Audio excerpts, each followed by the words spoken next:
کمرے میں بارش کی بوندیں شیشے سے ٹکرا کر ایک مدھم سانس چھیڑ رہی تھی اور ٹھنڈی ہوا پردوں کو اس طرح ہلا رہی تھی جیسے لمحہ خود سانس لے رہا ہو۔ ابراہیم نے حوریہ کو اپنی بازوؤں میں اس شدت سے تھام رکھا تھا جیسے وہ اسے کھو دینے کے خیال سے بھی ڈرتا ہو۔ حوریہ کا چہرہ اس کے سینے کے قریب جھکا ہوا تھا، مگر اس کے گالوں کی سرخی اور تیز دھڑکنیں سب کچھ بیان کر رہی تھیں۔ ابراہیم نے آہستگی سے اس کی تھوڑی کو انگلیوں سے اٹھایا اور اس کی نظریں سیدھی اس کی آنکھوں میں جا ٹھہری، گہری، خاموش مگر بے حد کہنے والی۔ حوریہ کی سانس رک سی گئی، اس کے لب ہلکے سے کانپے جیسے وہ خود کو اس لمحے کے حوالے کر رہی ہو۔ ابراہیم نے اسے مزید قریب کھینچا، اس کے پیشانی کو اپنے ہونٹوں سے چھوا، پھر آہستہ آہستہ اس لمس کو اس کے رخسار تک لے آیا جیسے وہ ہر احساس کو ٹھہر ٹھہر کر محسوس کرنا چاہتا ہو۔ حوریہ کے ہاتھ بے اختیار اس کے کالر کو تھام گئے، اس کی انگلیاں کپ کپا رہی تھی مگر چھوڑنے کو تیار نہ تھی۔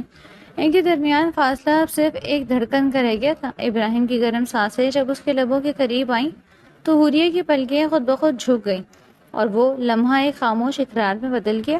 ابراہیم نے دھیرے سے اس کے کان کے قریب سرگوشی کی، اس کی آواز میں ایسی شدت تھی جو سیدھا دل میں اترتی تھی، جیسے وہ اسے اپنے وجود کا حصہ بنا لینا چاہتا ہو۔ حوریہ نے آنکھیں بند کر لی، اس کے لبوں پر ایک مدھم سی کپکپاہٹ تھی اور وہ پوری طرح اس احساس میں ڈوب چکی تھی جہاں صرف محبت کی تپش باقی رہتی۔ مگر اچانک دروازے پر زوردار دستک اور شگفتہ کی تیز آواز نے اس سارے سحر کو توڑ دیا۔ حوریہ بڑبڑا کر اٹھی، سانسیں بکھری ہوئی تھیں، دل اب بھی ویسے ہی دھڑک رہا تھا جیسے وہ لمحہ حقیقت ہو۔ اس نے آنکھیں کھولی تو سامنے وہی کمرہ، وہی بوسیدہ بستر اور دروازے پر کھڑی شگفتہ کی سخت نظروں نے اسے حقیقت میں واپس دھکیل دیا۔ شگفتہ نے آگے بڑھ کر اس کے بالوں کو سختی سے پکڑا اور جھنجھوڑتے ہوئے ڈانٹا کہ ابھی تک سو رہی ہو؟ یہاں کوئی خواب دیکھنے کی جگہ نہیں۔ حوریہ کے لبوں سے ایک دبی سی سسکی نکلی مگر اس نے کچھ نہ کہا، بس خاموشی سے آنکھوں کی نمی چھپاتے ہوئے اٹھی اور باورچی خانے کی طرف بڑھ گئی۔ دل میں ابھی تک اسی ادھورے لمس کی گرمی باقی تھی جو حقیقت کی سختی کے باوجود بجھنے سے انکار کر رہی تھی۔ یہ اس کا روز کا معمول تھا۔ والدین کے انتقال کے بعد اس کے چچا غفار نے اسے سہارا تو دیا تھا مگر چچی شگفتہ نے اس کی زندگی جہنم بنا رکھی تھی، ہر بات میں اسی بری طرح بے عزتی کر کے رکھ دیتی۔ غفار چچا بیمار لڑتے لڑتے خود تھکن زدہ تھے، اپنی بیوی کے سامنے بولنے کی ہمت کہاں سے لاتے؟ اگر اس کے حق میں بولتے بھی تو چچی انہیں خوب سناتی اور وہ اسے بے بسی سے دیکھ کر رہ جاتے۔ حوریہ ابھی پراٹھے بنا ہی رہی تھی کہ شگفتہ باورچی خانے میں آ دھمکی اور جلتا ہوا توا دیکھ کر چیخ پڑی کہ گیس کیا تمہارا باپ بھرے گا؟ اتنی تیز آنچ پر پراٹھے بنا رہی ہو؟ حوریہ نے ڈرتے ہوئے کہا کہ چچی جلدی کی وجہ سے آنچ تیز کی تھی تاکہ آپ کو ناشتہ وقت پر مل جائے۔ شگفتہ نے اس کے بازو پر زور سے دھپ لگائی اور زور سے بولی، زبان چلاتی ہے میرے آگے؟ اگر بل زیادہ آئے تو تیری کھال کھچوا دوں گی، سمجھ گئی تم؟ حوریہ کے منہ سے سسکی نکل گئی مگر اس نے لب بھینچ لیے۔ اتنے میں غفار چچا کھانستے ہوئے وہاں آئے اور دھیمے لہجے میں بولے کہ شگفتہ کیوں بچی پر ظلم کرتی ہو؟ یتیم مسکین ہے، ہماری بھتیجی ہے، یہ تم ٹھیک نہیں کر رہی۔ شگفتہ نے پلٹ کر غفار کو گھورا اور کہا کہ تم اب اپنی طبیعت کا خیال کرو بس، اور میرے معاملات میں ٹانگ مت اڑاؤ ورنہ میں گھر چھوڑ کر چلی جاؤں گی۔ یہ منحوس جب سے گھر میں آئی ہے میری خوشیاں اور سکون کھا گئی۔ غفار بے بسی سے سر جھکا کر چلے گئے تھے، اس کے بس میں بس یہی تھا۔ اس نے خاموشی سے ناشتہ کیا اور شگفتہ کے سامنے رکھا۔ شگفتہ نے ایک نوالا لیا اور پھر پلیٹ زور سے زمین پر دے ماری۔ شگفتہ نے دھاڑتے ہوئے کہا کہ اس میں نمک کم ہے، تم چاہتی ہو کہ میرا بی پی لو ہو جائے اور میں مر جاؤں تاکہ تم اس گھر پر قبضہ کر سکو؟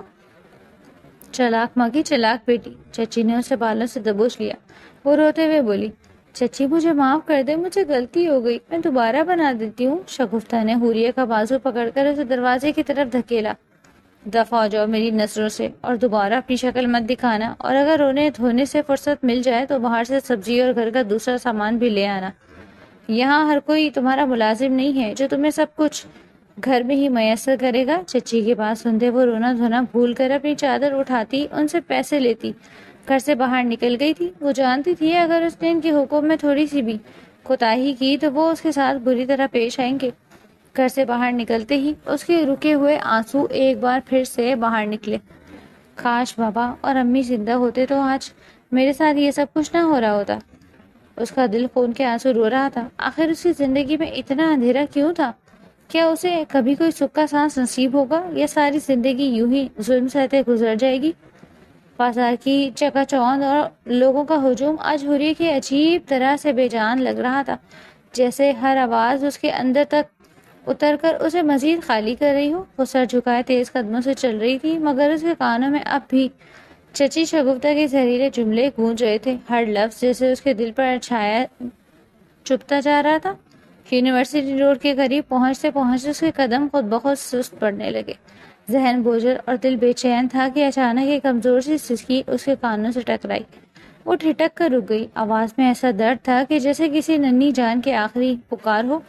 اس نے بے چینی سے ارد گرد دیکھا، پھر سڑک کے کنارے پڑے کوڑے کے ڈھیر کی طرف اس کی نظر گئی، جہاں کسی کپڑے میں لپٹا ہوا وجود ہلکا سا ہل رہا تھا۔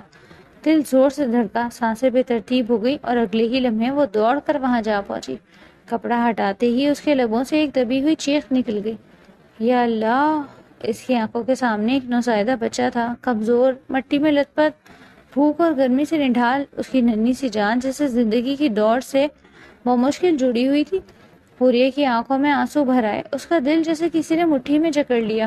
اس نے فوراً بچے کو اپنی باہوں میں اٹھا لیا اور اپنی چادر میں چھپا لیا۔ بچے کا جسم ٹھنڈا تھا، مگر جیسے ہی وہ اس کے سینے سے لگا، اس کی سسکیاں دھیمی ہونے لگی، جیسے اسے پہلی بار کسی پناہ کا احساس ہوا ہو۔ حوریہ نے ایک نظر ارد گرد ڈالی، مگر وہاں کوئی نہ تھا، کوئی بھی نہیں جو اس معصوم کا اپنا ہوتا۔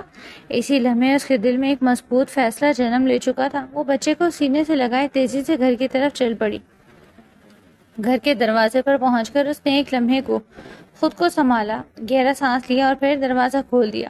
صحن میں حسب معمول شگفتہ چارپائی پر بیٹھی پنکھا جھیل رہی تھی، جیسے کسی کا انتظار کر رہی ہوں۔ حوریہ کو دیکھتے ہی اس کے ماتھے پر بل پڑ گئے۔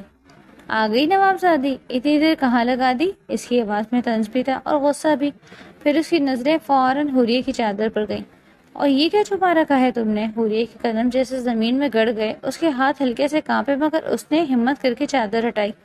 اگلے ہی لمحے شگفتہ کی آنکھیں حیرت اور غصے سے پھیل گئی۔ یہ کیا ہے؟ اس کی آواز تیز ہو گئی۔ یہ بلا کہاں سے اٹھائی لائی ہو تم؟ حوریہ کی آنکھوں سے آنسو بہنے لگے۔ چچی، یہ بچہ مجھے یونیورسٹی روڈ کے پاس کچرے میں ملا، کوئی اسے مرنے کے لیے چھوڑ گیا تھا، میں اسے وہاں کیسے چھوڑ دیتی؟ اس کی آواز لرز رہی تھی، مگر الفاظ میں سچائی تھی۔ شگفتہ نے نفرت سے منہ بنایا، جیسے اسے کوئی گندگی دکھائی دی گئی ہو۔ تو اب تم کچرے کے ڈھیر سے گند اٹھا کر میرے گھر لاؤ گی؟ خبردار ایک قدم بھی اس حرامی کو اس گھر میں رکھنے کی کوشش کی تو اچھا نہیں ہوگا۔ واپس لے جاؤ اسے، وہیں پھینک آؤ جہاں سے اٹھا لائی ہو۔ اس کے الفاظ زہر کی طرح فضا میں پھیل گئے۔ نہیں چچی، حوریہ تقریباً چیخ اٹھی۔ اس نے بچے کو اور مضبوطی سے اپنے سینے سے لگا لیا۔ میں ایسا نہیں کر سکتی، یہ مر جائے گا، اللہ کا واسطہ ہے اسے رہنے دے۔ اس کی آواز میں ایسی بے بسی تھی جو پتھر دل کو بھی پگھلا دے، مگر شگفتہ کے چہرے پر کوئی نرمی نہ آئی۔ ارے واہ، وہ طنزیہ ہنسی، خود تو بوجھ بنی ہو ہم پر، اور اب ایک اور مصیبت لے آئی۔ ہمارے پاس اتنا پیسہ نہیں کہ یتیم خانے کھول کر بیٹھ جائے، نکالو اسے باہر ورنہ تم بھی اس کے ساتھ نکل جاؤ گی۔ اسی دوران کمرے کا پردہ ہٹا اور غفار چچا بھی آ گئے۔ کیا ہو رہا ہے شگفتہ؟ کیوں شور مچا رکھا ہے؟ وہ پریشانی اور غصے سے بولے۔ شگفتہ فوراً ان کی طرف مڑی۔ دیکھ لیں اپنی لاڈلی بھتیجی کی کرتوت، باہر سے ناجائز بچہ اٹھا لائی ہے اور اب کہتی ہے اسے یہاں پالے گی۔ غفار چچا نے چونک کر حوریہ کی طرف دیکھا، ان کی نظریں بچے پر ٹھہری، پھر حوریہ کے آنسو سے بھیگے چہرے پر۔ بیٹی، یہ کیا ہے؟ ان کی آواز سخت نہیں بلکہ فکر مند تھی۔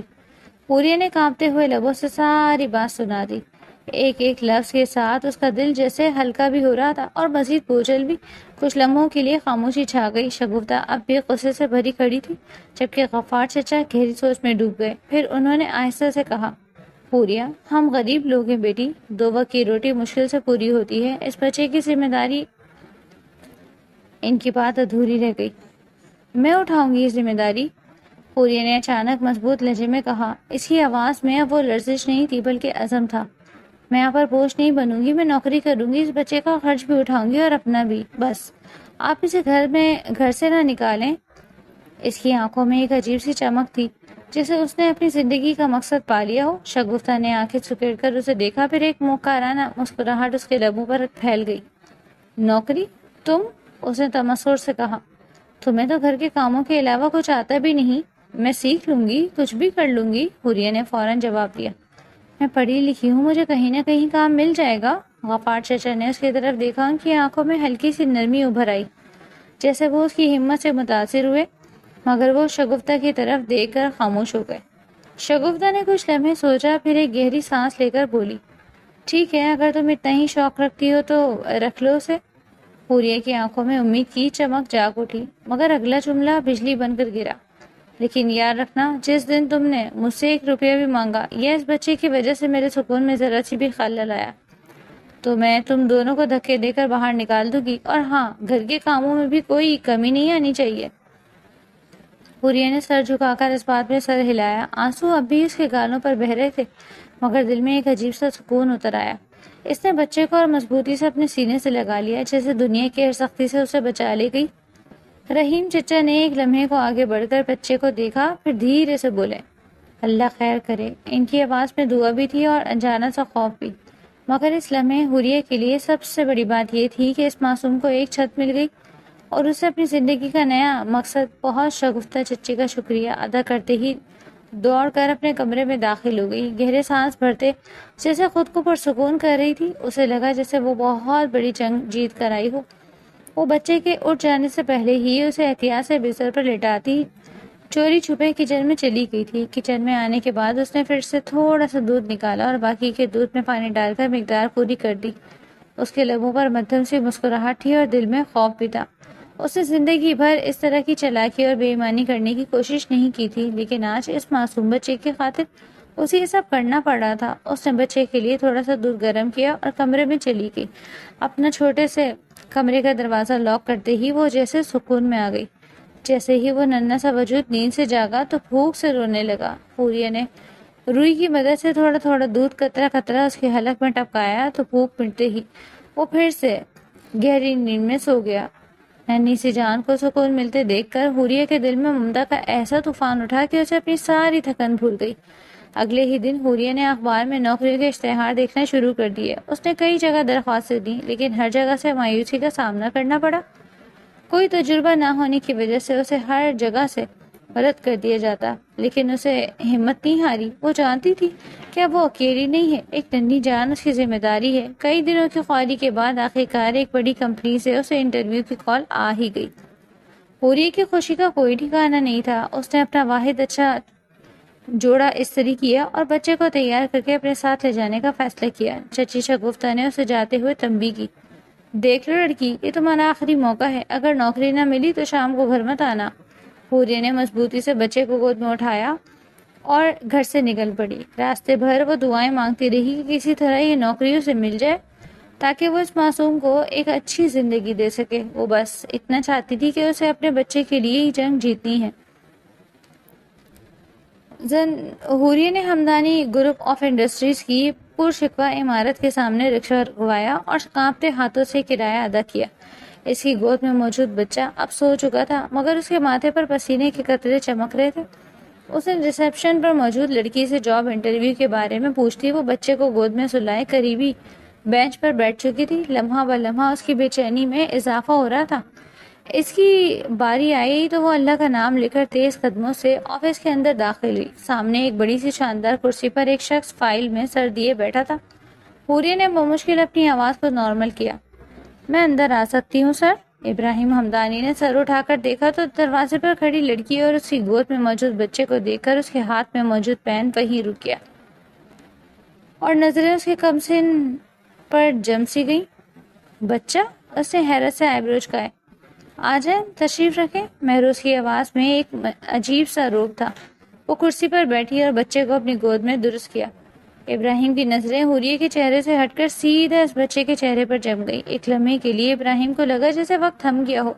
اس بچے کے نئے نقش جانے پہچانے سے تھے، وہ معصومیت۔ ابراہیم کو دل زور سے دھڑکا، اسے ایک جھٹکا سا لگا، وہ پہچان گیا تھا اسے۔ ابراہیم نے اپنے جذبات پر قابو پاتے ہوئے سخت لہجے میں پوچھا، یہ انٹرویو ہے یا کوئی فیملی شو؟ آپ اسے ساتھ بچہ کیسے لا سکتی ہیں؟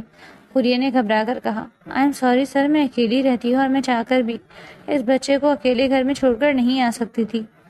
گھر پر کوئی نہیں تھا، مجبوری تھی میری بس۔ ابراہیم نے کرسی کی پشت سے ٹیک لگاتے ہوئے گہری نظروں سے اسے دیکھا۔ وہ لڑکی چہرے پر معصومیت سجائے پورے اعتماد سے سامنے بیٹھے شخص سے جھوٹ بول رہی تھی۔ اس میں ایک نظر پھر سے اس کی گود میں اس معصوم سے بچے کو دیکھا جس کی نین نقش اسے بہت کچھ باور کروا رہے تھے۔ اسے مسکراتے ہوئے حوریہ کی فائل اٹھا کر دیکھنا شروع کی۔ اوکے تو مس حوریہ، میں آپ کی فائل دیکھ چکا ہوں۔ آپ کی تعلیم تو آپ کی عمر کی طرح بہت ہی کم ہے اور تجربہ تو آپ مجھے بتا سکتی ہیں کہ میں آپ کو کس بنا پر یہ جاب دوں؟ اور پھر یہ کہ آپ اپنا بچہ ساتھ لے کر آئی ہیں۔ میں آپ کے پرسنل میں انٹرفیئر نہیں کرنا چاہتا، لیکن میں حیران ہوں، آپ کہیں سے بھی اس بچے کی ماں نہیں لگتی۔ آپ بہت کم عمر ہیں۔ اس نے گھنی پلکیں اٹھا کر سامنے بیٹھے شاندار مرد کو دیکھا۔ اللہ تعالیٰ نے اسے بہت فرصت سے بنایا تھا۔ وہ بے حد ہینڈسم تھا۔ اس کی ذہین آنکھیں ایک ایک سیکنڈ میں حوریہ کی پوری ذات کو پرکھ رہی تھی۔ حوریہ نے بے اختیار اس ننھے سے وجود کو اپنے سینے سے لگا لیا۔ سر، کسی کی چھوٹی عمر یہ طے نہیں کرتی کہ وہ کسی بچے کی ماں ہے یا نہیں، یا وہ اس بچے کی ذمہ داری اٹھا سکتی ہے یا نہیں۔ میں اپنے بچے کے لیے ہر ممکن کوشش کروں گی کہ میں اسے اچھی سی زندگی دے پاؤں۔ پلیز مجھے جاب دے دیں، میں جاب کی بے حد ضرورت ہے۔ میں جانتی ہوں میری تعلیم بھی نہیں اور تجربہ بھی نہیں، لیکن میں بہت محنت کروں گی۔ آپ مجھے بس ایک دفعہ کام سمجھا دیں گے تو میں فوراً سیکھ جاؤں گی اور آپ کو کبھی شکایت کا موقع نہیں دوں گی۔ پلیز سر، مجھے یہ جاب دے دیں۔ ابراہیم نے میز پر رکھے پیپر ویٹ کو گھماتے ہوئے اچانک اس کے حسین آنکھوں میں دیکھتے ہوئے سوال کیا۔ حوریہ، سچ سچ بتاؤ، تمہیں یہ بچہ کہاں سے ملا؟ حوریہ کا دن جیسے دھڑکنا بھول گیا۔ چہرے کی رنگت ایک دم سرد پڑ گئی۔ اس کی گہری کالی آنکھیں حیرت سے کھلی ہوئی تھی اور وہ بھی یقین نظروں سے سامنے بیٹھے شخص کو دیکھ رہی تھی۔ اس کا دل دہل گیا۔ ایک شخص کی تو ٹون ہی بدل گئی تھی۔ اس نے فوراً سنبھل کر جواب دیا، کیا مطلب سر؟ یہ میرا اپنا بچہ ہے، میں ماں ہوں اس کی۔ ابراہیم کے لبوں پر ایک طنزیہ مسکراہٹ ابھری۔ اس نے حوریہ کو سر سے پاؤں تک گہری نظر سے دیکھا۔ اچھا، دیکھ کر لگتا تو نہیں کہ تمہارا جسم بچہ پیدا کر چکا ہے۔ بہت کمال کا فگر ہے تمہارا، جیسے کسی نے چھوا تک نہ ہو۔ حوریہ کے تن بدن میں آنکھ لگ گئی تھی۔ اس نے غصے اور دکھ کی ملی جلی کیفیت میں اسے دیکھا۔ سر، میں یہاں نوکری لینے آئی ہوں، اپنی کردار کشی کروانے نہیں۔ کیا میں آپ کو بچہ اغوا کرنے والی لگتی ہوں؟ میرا اپنا بچہ ہے یہ، میں جھوٹ کیوں بولوں گی؟ اس بچے کی پرورش کے لیے ہی تو جاب کرنا چاہتی ہوں۔ ابراہیم کی آنکھوں میں ایک عجیب سی چمک تھی۔ وہ جانتا تھا کہ یہ لڑکی جھوٹ بول رہی ہے، مگر اس جھوٹ نے ابراہیم حمدانی کے دل کو جیسے سکون بخشا۔ وہ اس کے بچے کی ماں بنی کیا کچھ نہیں کر رہی تھی؟ اچھا تو یہ بات ہے، اگر یہ بچہ تمہارا ہے تو اس کا باپ کہاں ہے؟ حوریہ نے نظریں جھکا لی۔ اسے یہ جھوٹ بولنا پڑ رہا تھا تاکہ وہ اس بچے کو اپنے پاس رکھ سکے۔ سر، میری طلاق ہو چکی۔ سر، اس بچے کا باپ ہمیں چھوڑ کر جا چکا ہے۔ اب میں ہی اس کی ماں ہوں اور میں ہی اس کا باپ۔ ابراہیم کچھ دیر خاموش رہا۔ کمرے میں سناٹا چھا گیا۔ وہ اس بچے کو دیکھ رہا تھا جو سکون سے حوریہ کی گود میں سو رہا تھا۔ ابراہیم نے ایک گہرا سانس لیا اور فائل بند کر دی۔ ٹھیک ہے مس حوریہ، تمہیں یہ نوکری مل جائے گی۔ اسے اپنے کانوں پر یقین نہیں آیا۔ اس کا چہرہ کھل اٹھا۔ سچ؟ بہت بہت شکریہ سر، آپ نہیں جانتے آپ نے مجھے کتنا بڑا احسان کیا ہے۔ مجھے بہت ضروری تھی جاب کی۔ ابراہیم نے سنجیدگی سے کہا، احسان مت سمجھو، یہ جاب تمہاری ضرورت ہے اور مجھے ایک ملازم کی ضرورت جو برابر کام کر سکے۔ کل سے تم جوائن کر سکتی ہو۔ سیلری تمہیں تمہاری توقع سے زیادہ ملے گی، لیکن شرط یہ ہے کہ کام میں کوئی کوتاہی نہیں ہونی چاہیے۔ سمجھ گئی نا؟ میں آپ کو شکایت کا موقع نہیں دوں گی سر، حوریہ نے خوشی سے کہا اور کھڑے ہو کر اسے سلام کرتے ہوئے باہر نکل گئی۔ وہ اسے جاتے ہوئے دیکھتا رہا۔ جیسے ہی دروازہ بند ہوا، ابراہیم نے انٹرکام پر ہاتھ رکھا اور اپنے سیکرٹری کو کال ملائی۔ اسے ضروری ہدایت دیتے وہ فون رکھتا کرسی کی پشت پر ٹیک لگا گیا۔ اس کی آنکھوں کے سامنے پھر سے اسی بچے کا معصوم چہرہ گھوم رہا تھا۔ میرا بیٹا، ابراہیم حمدانی کا بیٹا۔ اس نے زیر لب سرگوشی کی۔ تم زندہ ہو اور میرے بہت قریب ہو میرے بیٹے۔ اس نے کہاں نہیں ڈھونڈا تھا اپنے بچے کو، لیکن وہ اس لڑکی کی آغوش میں تھا، بالکل سلامت محفوظ۔ دوسری طرف حوریہ خوشی سے پھولے نہیں سما رہی تھی۔ اسے نوکری مل گئی تھی۔ وہ نہیں جانتی تھی کہ اس نے شیر کے منہ میں ہاتھ دے دیا ہے، اور جس شخص کے پاس وہ نوکری کرنے جا رہی ہے وہ اس بچے کا اصل وارث ہے، اس کا باپ۔ وہ گھر پہنچی تو شگفتہ دروازے پر ہی کھڑی تھی۔ کیا ہوا، منہ لٹکا کر آ گئی ہو یا کچھ بنا بھی؟ شگفتہ نے تانا دیا۔ حوریہ نے مسکراتے ہوئے کہا، چچی مجھے نوکری مل گئی ہے اور تنخواہ بھی بہت اچھی ہے۔ شگفتہ کی آنکھیں لالچ سے چمک اٹھی۔ شکر ہے، کچھ تو بوجھ کم ہوا اس گھر کا۔ لاؤ پہلی تنخواہ میں سے میرا حصہ ایڈوانس میں دو۔ لڈو بانٹوں گی خوشی کے؟ وہ سٹ پٹا گئی۔ ابھی تو نوکری ملی ہے چچی، تنخواہ مہینے بعد ملے گی۔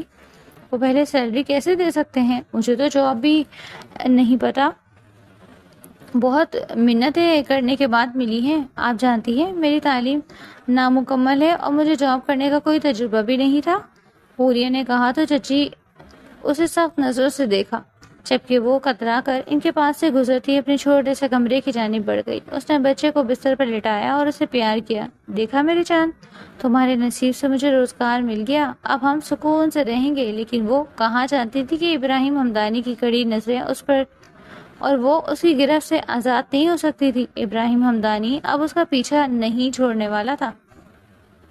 ابراہیم ہمدانی اپنے کیبن میں موجود تھا اور اس کے سامنے میز پر ایک فائل کھلی پڑی تھی۔ یہ وہ تفصیلی رپورٹ تھی جو اس نے حوریہ حسن کے بارے میں منگوائی تھی۔ رپورٹ پڑھتے ہوئے ابراہیم کے لبوں پر ایک معنی خیز مسکراہٹ پھیل گئی۔ تو مس حوریہ کماری ہیں؟ اس نے فائل بند کرتے ہوئے خود کلامی کی۔ اس کا مطلب ہے کہ اس نے میرے بچے کو بچایا اور دنیا کے ڈر سے اسے اپنا نام دے کر جھوٹ بولا۔ بہت دلچسپ، وہ دل فریب انداز میں مسکرایا۔ مہروز اپنی کرسی سے اٹھا اور شیشے کی دیوار سے باہر ہال میں کام کرتی حوریہ کو دیکھنے لگا اور پوری لگن سے فائلوں میں گم تھی، اور پاس ہی رکھے کیری کوٹ میں بچہ سکون سے سو رہا تھا۔ ابراہیم کے دل میں اس بچے کو حاصل کرنے کی تڑپ شدت سے اختیار کر گئی۔ وہ جانتا تھا کہ قانونی طور پر وہ بچہ حاصل کر سکتا ہے، لیکن وہ حوریہ کا بھی احسان مند تھا جس نے اس کے بیٹے کی حفاظت کی، اس لیے اس نے ایک الگ راستہ چننے کا فیصلہ کیا۔ شام کو جب وہ گھر پہنچی تو گھر کا نقشہ ہی بدلا ہوا تھا۔ صحن میں شگفتہ کے پہنچنے کی آوازیں گونج رہی تھی۔ آ گئی ہو تم؟ شگفتہ نے اسے دیکھتے ہی دوپٹہ کمر سے باندھا اور اس کے سامنے آ کھڑی ہوئی۔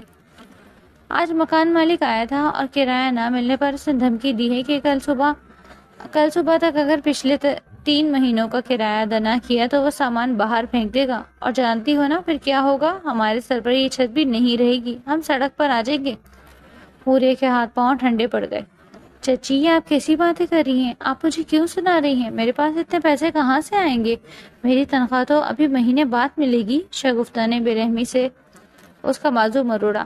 مجھے نہیں پتا تم پیسے کہاں سے لاؤ گی، چوری کرو یا ڈاکہ ڈالو، مجھے کل صبح پیسے چاہیے بس، ورنہ یاد رکھنا سب سے پہلے میں اس منحوس بچے کو گھر سے باہر پھینکوں گی جس کی وجہ سے یہ ساری نحوست ہمارے گھر آئی ہے، ورنہ مالک مکان تو 3 مہینے سے خاموش تھا۔ حوریہ کی آنکھوں سے آنسو جاری ہو گئے۔ چچی خدا کے لیے ایسا مت کہیں، یہ معصوم ہے، اسے کچھ مت کہیں، میں کچھ کرتی ہوں، میں کہیں سے انتظام کرتی ہوں، صرف باتوں سے پیٹ نہیں بھرتا۔ شگفتہ نے اسے دھکا دیا۔ صبح تک کا وقت ہے تمہارے پاس، اگر پیسے نہ ملے تو تم اور تمہارا یہ ناجائز بچہ دونوں سڑک پر ہوں گے۔ وہ ساری رات جاگتی رہی۔ بچہ اس کے پہلو میں سو رہا تھا اور وہ سوچ رہی تھی کہ اتنی بڑی رقم کا انتظام وہ کیسے کرے گی۔ اس کے پاس سوائے ابراہیم ہمدانی سے مدد مانگنے کی کوئی اور راستہ نہیں تھا۔ اگلی صبح وہ آفس پہنچی تو اس کی آنکھیں سوجی ہوئی تھی اور چہرے کی رنگت میں زردی گھری ہوئی تھی۔ وہ سیدھا ابراہیم کے آفس کی طرف گئی۔ اس نے دروازے پر دستک دی اور اجازت ملنے پر اندر داخل ہوئی۔ ابراہیم فائل میں کچھ لکھ رہا تھا۔ اس نے سر اٹھا کر حوریہ کو دیکھا اور سنجیدگی سے پوچھا، مس حوریہ خیریت؟ آپ کا حلیہ بتا رہا ہے کہ آپ کسی شدید پریشانی میں ہیں، کیا بات ہے؟ آپ مجھے بتا سکتے ہیں؟ کہیں آپ کے بیٹے کی طبیعت تو نہیں خراب جس کی وجہ سے آپ اتنے پریشان ہیں؟ وہ پریشانی سے بولا تو حوریہ نے سرنفی میں ہلایا۔ اس کی موٹی موٹی آنکھیں آنسوؤں سے لبریز ہو چکی تھیں۔ اس نے کانپتی آواز میں کہا، سر مجھے آپ سے ایک بہت ضروری بات کرنی ہے، مجھے کچھ پیسوں کی اشد ضرورت ہے، اگر آپ مجھے میری سیلری ایڈوانس دے دیں۔ اگر آج میں پیسے ارینج نہیں کر پائی تو مالک مکان ہمیں گھر سے نکال دیں گے اور پھر میرے پاس رہنے کا اور کوئی ٹھکانہ نہیں، پلیز سر میری مدد کریں۔ نہ چاہتے ہوئے بھی وہ سر جھکائے آنسو بہانے لگی تھی۔ اسے اپنا آپ بے حد کمزور محسوس ہو رہا تھا۔ اسے کبھی سوچا بھی نہیں تھا کہ یہ زندگی اسے اس موڑ پر لا کھڑا کرے گی۔ ابراہیم اپنی جگہ سے اٹھا اور آہستہ قدموں سے چلتا ہوا حوریہ کے سامنے آ کھڑا ہوا۔ حوریہ میں تمہیں پیسے دے سکتا ہوں لیکن میری ایک شرط ہے، میرے ساتھ مان لو گی تو تمہارا کام بہت آسان ہو جائے گا۔ حوریہ نے امید بھری نظروں سے اسے دیکھا۔ مجھے ہر شرط منظور ہے سر، آپ جو کہیں گے میں کروں گی، بس مجھے پیسے دے دیں، ورنہ تو آج اچھی جان مجھے گھر میں بھی نہیں گھسنے دیں گی۔ ابراہیم نے گہری نظروں سے اس کی آنکھوں میں دیکھا۔ میں تمہیں پیسے دینے کے لیے تیار ہوں، صرف پیسے نہیں بلکہ پوری زندگی کا تحفظ بھی دوں گا۔ تم سمجھ رہی ہو نا میں کیا کہنا چاہتا ہوں؟ اس کے بھاری گمبھیر لہجے پر حوریہ نے ناسمجھی سے اسے دیکھا۔ تو مسکراتے ہوئے سنجیدگی سے بولا، میں تم سے شادی کرنا چاہتا ہوں حوریہ۔ حوریہ کو لگا جیسے اس کے پیروں تلے سے زمین نکل گئی ہو۔ وہ پتھرائی ہوئی آنکھوں سے سامنے کھڑے ابراہیم حمدانی کو دیکھنے لگی۔ سر یہ آپ کیا کہہ رہے ہیں؟ یہ کیسے ممکن ہے؟ ابراہیم نے سپاٹ لہجے میں کہا۔ دیکھو حوریہ، جذباتی ہونے کی ضرورت نہیں ہے، ذرا ٹھنڈے دماغ سے سوچو اور میری آفر پر غور کرو۔ تمہیں پیسوں کے بدلے گھر، دولت، عیش و آرام اور میرے نام کا تحفظ سب کچھ ملے گا۔ اور پھر تم جانتی ہو نا کہ اس معاشرے میں طلاق یافتہ جوان لڑکیاں جب گھر سے نکلتی ہیں تو ان کے ساتھ کیا کیا ہوتا ہے۔ خیر تو ابھی بہت کم عمر ہو، تم نے بھی باہر کی دنیا دیکھی نہیں، اور ویسے بھی یہ ایک ڈیل ہی تو ہے۔ مجھے زندگی میں صرف ایک ہی کمی محسوس ہوتی ہے، فیملی کی۔ میں چاہتا ہوں کہ میری بیوی کو بچے ہوں۔ حوریہ، میں اب بھی ناسمجھی اور بے یقینی کی کیفیت میں اسے دیکھا۔ اس شخص میں واقعی کوئی کمی نہیں تھی، تو پھر وہ کیوں اختلاف یافتہ اور ایک بچے کی ماں سے شادی کرنا چاہے گا؟ سر، اگر آپ کو فیملی ہی چاہیے تو آپ کسی ایسی لڑکی سے شادی کریں نا جو آپ کے قابل ہو اور آپ کے ہم پلہ ہو۔ میں تو آپ کے بالکل بھی قابل نہیں، اور پھر میں تو پہلے سے شادی شدہ ہوں، ایک بچے کی ماں ہوں۔ اب میں تو کوئی کمی نہیں، آپ کسی کو ہماری لڑکی سے شادی کیوں نہیں کرتے؟ اور پھر شادی کے بعد آپ کے بچے ہوں گے تو فیملی تو بن جائے گی نا۔ وہ معصومیت سے آنکھیں کھولے اسے دیکھتے ہوئے بولی۔ تبھی اچانک اپنے اور اس کے درمیان فاصلہ کم کرتے ہوئے وہ اسے کندھوں سے تھام کر مقابل کر گیا۔ تو حوریہ نے سہمی نظروں سے اسے دیکھا۔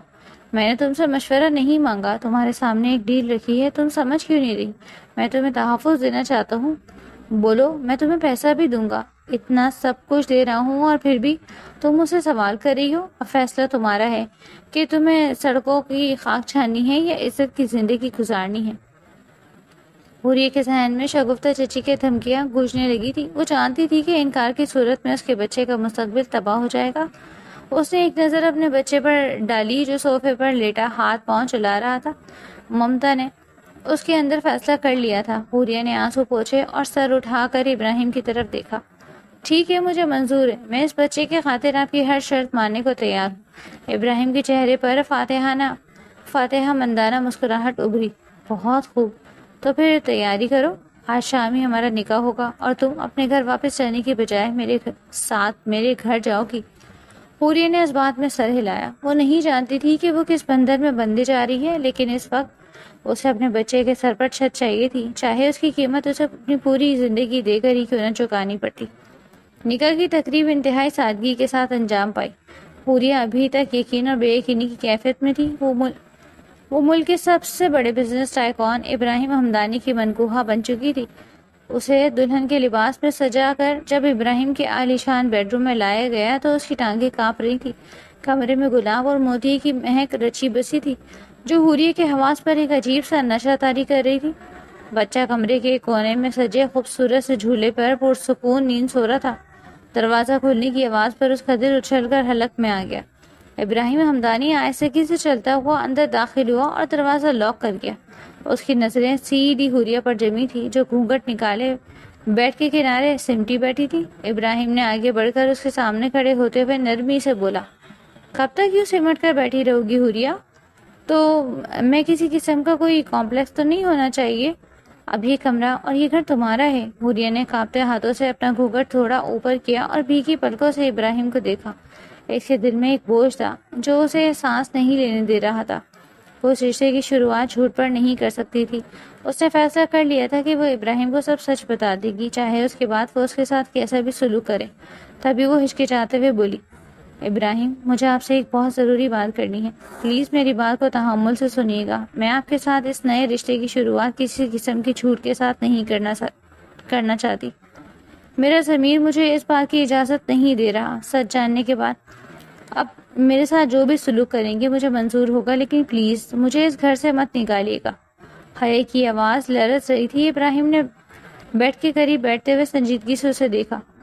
کہو، میں سن رہا ہوں، لیکن آج کی رات کوئی بھی بات ہمارے درمیان دوری کا باعث نہیں بننی چاہیے۔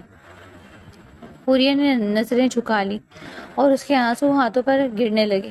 میں نے آپ سے جھوٹ بولا تھا کہ یہ بچہ میرا ہے۔ یہ بچہ میرا نہیں ہے، میں اس کی ماں نہیں ہوں، لیکن یہ میرا بیٹا ہے بس۔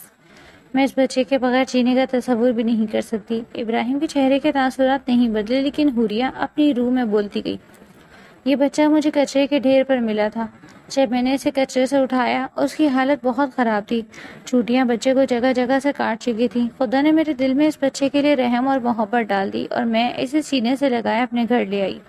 لیکن میری چچی نے اس بچے کو قبول کرنے سے انکار کر دیا۔ انہوں نے یہ تک کہہ دیا تھا کہ اس ناجائز بچے کو لے کر میں اس گھر سے چلی جاؤں، لیکن میرے پاس کوئی ٹھکانہ نہیں تھا، میں اس معصوم کو لے کر کہاں جاتی۔ تبھی چچی نے مجھ سے کہا کہ میں اپنا کماؤں اور بچے کو بھی خود ہی پالوں، اس لیے میں ان جاب کی تلاش میں نکلی، اور پھر میں نے آپ سے جھوٹ کہا کہ میرا بچہ ہے اور مجھے طلاق ہو چکی ہے۔ میں کنواری ہوں اور میں نے کبھی کوئی گناہ نہیں کیا، میں نے صرف ایک جان بچانے کی کوشش کی تھی۔ اب آپ چاہیں تو مجھے سزا دیں اور گھر سے نکال دیں، لیکن میں مزید آپ کو دھوکے میں نہیں رکھ سکتی۔ وہ پھوٹ پھوٹ کر رونے لگی۔ کمرے میں چند لمحوں کے لیے خاموشی چھا گئی۔ پھر حوریہ نے محسوس کیا کہ ابراہیم کے مضبوط ہاتھ نے اس کے چہرے کو تھاما اور اس کا رخ اپنی طرف کیا۔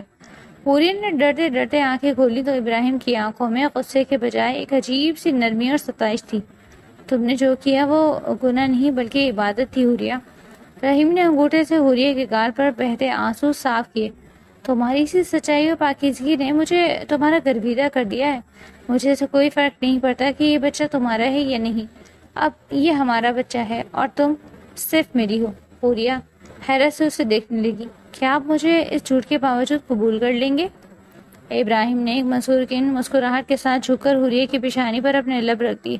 تم میرا وہ انتخاب ہو جس پر مجھے ناز ہے۔ اب ان آنسوؤں کو ہمیشہ کے لیے اپنی آنکھوں سے رخصت کر دو جان، کیونکہ آج کی رات اداسی کی نہیں محبت کی رات ہے۔ ابراہیم نے اس کا ہاتھ اپنے ہاتھ میں لیا اور اسے اپنے قریب کر لیا۔ اس قربت نے حوریہ کے جسم میں ایک سنسنی دوڑا دی۔ ابراہیم کی گرم سانسیں حوریہ کے چہرے پر ٹکرا رہی تھیں۔ اس نے نرمی سے حوریہ کے بالوں کو پیچھے کیا اور اس کی گردن کے نازک حصے کو چھوا۔ حوریہ کا وجود اس لمس پر لرز اٹھا۔ ابراہیم، حوریہ کے لبوں سے سرگوشی نکلی۔ شش! اس نے اپنی انگلی حوریہ کے لبوں پر رکھ دی۔ آج کوئی لفظ نہیں، صرف خاموشی اور جذبات بولیں گے۔ ابراہیم نے حوریہ کو اپنی باہوں کے حصار میں لے لیا اور اسے بیک گراؤنڈ سے لگایا۔ اس کی آنکھوں میں محبت کی ایسی شدت تھی کہ حوریہ کو لگا وہ اس سمندر میں ڈوب جائے گی۔ ابراہیم نے جھک کر حوریہ کے لبوں پر اپنے لب رکھ دیے اور ایک طویل پرجوش اور گہرے بوسے کے ساتھ اسے اپنی ملکیت کا احساس دلانے لگا۔ وہ لمحہ بلمحہ جنونی ہو رہا تھا، کبھی اس کے اوپری لب کو چومتا تو کبھی نچلے لب کو دانتوں تلے سے کاٹ لیتا۔ حوریہ نے مزاحمت کی تمام دیواریں گرا دی اور اپنے ہاتھ ابراہیم کے کندھوں پر رکھ دیے۔ کمرے کی فضا میں سانسوں کی تپش بڑھ گئی تھی۔ ابراہیم اس کے کان کے پاس جھکا اور مدھم لہجے میں بولا، تمہاری خوشبو مجھے دیوانہ بنا رہی ہے حوریہ۔ آج میں تمہیں خود میں ایسے جذب کر لوں گا کہ تم چاہ کر بھی مجھ سے الگ نہیں ہو سکو گی۔ حوریہ نے شرم سے اپنا چہرہ ابراہیم کے سینے میں چھپا لیا۔ وہ جانتی تھی کہ یہ شخص اب اس کا مجازی خدا ہے اور اس کی پناہ گاہ بھی۔ ابراہیم نے اسے اپنی گرفت میں مزید جکڑ لیا اور محبت کی اس برسات میں دونوں ایک دوسرے میں گم ہو گئے۔ باہر چاند پوری آب و تاب سے چمک رہا تھا اور اندر دو دل ایک ہو رہے تھے۔ حوریہ کو اس وقت اندازہ نہیں تھا کہ ابراہیم کے دل میں کون سا راز دفن ہے، لیکن فی الحال وہ اس محبت کے حصار میں خود کو دنیا کی خوش قسمت ترین لڑکی سمجھ رہی تھی۔ صبح کی سنہری کرنیں کھڑکی کے راستے کمرے میں داخل ہو رہی تھی، مگر حوریہ کی آنکھ ابھی تک نہیں کھلی۔ رات بھر کی تھکن اور ابراہیم کی محبت کی شدت نے اسے سونے ہی کب دیا۔ وہ محبت کی حدوں کو چھوتا اس پر ٹوٹ کر برسا۔ کچھ دیر پہلے ہی وہ اسے یوں ہی باہوں میں بھرے گہری نیند سو چکا تھا۔ وہ بھی بے حد تھک چکی تھی، اس لیے جلد ہی گہری نیند میں گم ہو گئی۔ اگلی صبح ابراہیم نہا دھو کر تیار ہو چکا تھا اور ڈریسنگ ٹیبل کے سامنے کھڑا اپنا کف لنکس بند کر رہا تھا جب اس کی نظر آئینے کے ذریعے بستر پر سوئی ہوئی حوریہ پر پڑی۔ وہ نیند میں کسی معصوم حور کی طرح لگ رہی تھی۔ ابراہیم کے لبوں پر ایک مسکراہٹ ابھری اور وہ ڈریسنگ ٹیبل چھوڑ کر آہستگی سے چلتا ہوا بیڈ کی جانب آیا۔ اس نے جھک کر نرمی سے حوریہ کے رخسار پر بکھری ہوئی لٹوں کو ہٹایا اور اس کے کان کے پاس سرگوشی کی۔ جاگ جاؤ جانے من، سورج نکل آیا ہے اور میرا چاند ابھی تک سو رہا ہے۔ حوریہ نے کسمسا کر آنکھیں کھولی تو اپنے چہرے کے بالکل قریب ابراہیم کو پا کر شرما گئی۔ اس نے فوراً چادر اپنے سینے تک کھینچ لی۔ آپ تیار بھی ہو گئے؟ مجھے اٹھا دیا ہوتا، حوریہ نے نیند بھری آواز میں کہا۔ ابراہیم نے بیڈ کے کنارے بیٹھتے ہوئے اپنا ہاتھ حوریہ کے ہاتھ پر رکھا اور نرمی سے دبایا۔ تمہیں اتنے سکون سے سوتا دے کر اٹھانے کا دل نہیں کیا؟ تمہاری معصومیت مجھے اپنے سحر میں جکڑ لیتی ہے۔ حوریہ کے گالوں پر حیا کی لالی امڑ آئی۔ آپ بھی نا بس باتیں بنانا جانتے ہیں۔ اب ہٹے، مجھے اٹھنے دیں، نہانے جانا ہے۔ ابراہیم نے اچانک حوریہ کو بازو سے پکڑ کر اپنی طرف کھینچا اور اسے دوبارہ بستر پر گرا کر اس کے اوپر جھک گیا۔ حوریہ کی سانسیں اس اچانک حملے پر رک سی گئیں۔ ابراہیم کا چہرہ اس کے چہرے سے صرف چند انچ کے فاصلے پر تھا۔ ابراہیم، یہ کیا کر رہے ہیں؟ پلیز چھوڑے نا۔ حوریہ کا دل زور زور سے دھڑکنے لگا۔ کیوں، کیا ہوا؟ اپنی بیوی سے محبت کر رہا ہوں، اس نے حوریہ کی آنکھوں میں جھانکتے ہوئے کہا۔ تمہاری یہ جھیل جیسی آنکھیں مجھے ڈوبنے پر مجبور کر رہی ہیں۔ ابراہیم نے جھک کر اس کی پلکوں پر ایک طویل بوسہ دیا اور پھر اس کے لبوں کی جانب جھکا۔ حوریہ نے اپنی آنکھیں بند کر لی اور اپنا ہاتھ ابراہیم کے کندھوں پر رکھ دیا۔ اس کا یوں خود کو ابراہیم کی قربت میں سونپ دینا اسے پاگل کر گیا۔ کمرے میں ایک بار پھر جسموں کی گرمی پھیل گئی۔ ابراہیم کی گرم سانسیں حوریہ کے چہرے کو جھلسا رہی تھی۔